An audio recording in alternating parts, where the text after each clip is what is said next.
Tuberculosis, or TB as it is commonly known, is an ancient foe. This disease is caused by a bacterium called Mycobacterium tuberculosis. For millennia, it has plagued humanity. Evidence of TB has been found in the skeletal remains of ancient Egyptians. These mummies, dating back thousands of years, bear the hallmarks of this devastating disease. The presence of TB in these ancient remains highlights its long and devastating history. The ancient Greeks called it phthisis, recognizing it as a wasting disease. It affected people of all ages and backgrounds. Symptoms included a persistent cough, fever, and weight loss.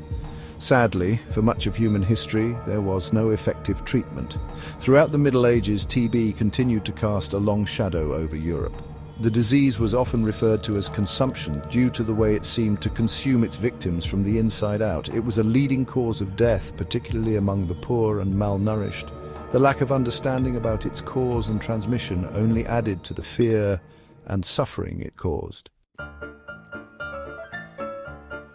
The 19th century saw the Industrial Revolution transform Europe.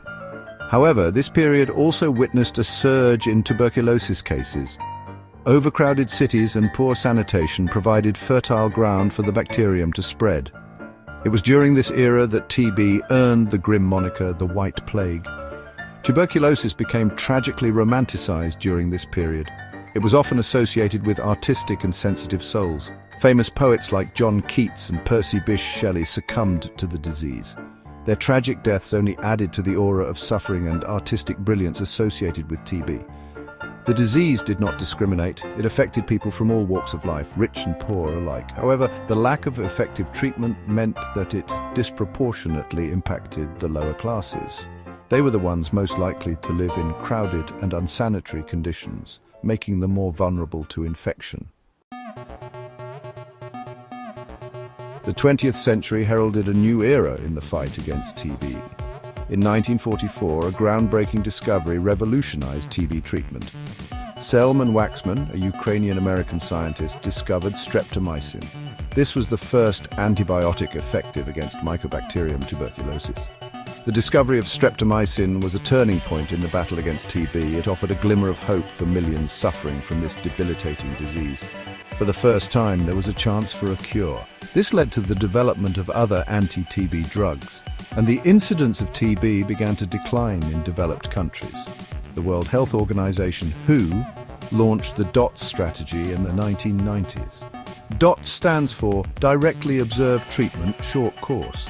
This strategy involves providing patients with a combination of anti-TB drugs under the direct supervision of healthcare workers. DOTS has been instrumental in controlling TB in many parts of the world. Despite these advances, TB remains a formidable global health threat. The emergence of drug-resistant TB, DRTB, is a major challenge. DRTB occurs when the bacteria causing TB become resistant to the drugs used to treat it. This form of TB is much more difficult and expensive to treat. The BCG vaccine, developed in the early 20th century, offers some protection against severe forms of TB in children. However, its effectiveness in preventing pulmonary TB in adults is variable. This variability, coupled with challenges in vaccine delivery, particularly in low-income countries, hinders efforts to control TB. TB continues to disproportionately affect vulnerable populations. People living in poverty, those with compromised immune systems, and those living in crowded settings are most at risk.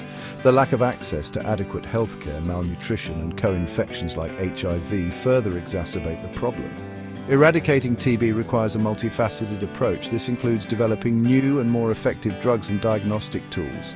Equally important is addressing the social determinants of health, such as poverty and inadequate housing. A renewed commitment to global health equity is essential to finally conquering this ancient foe.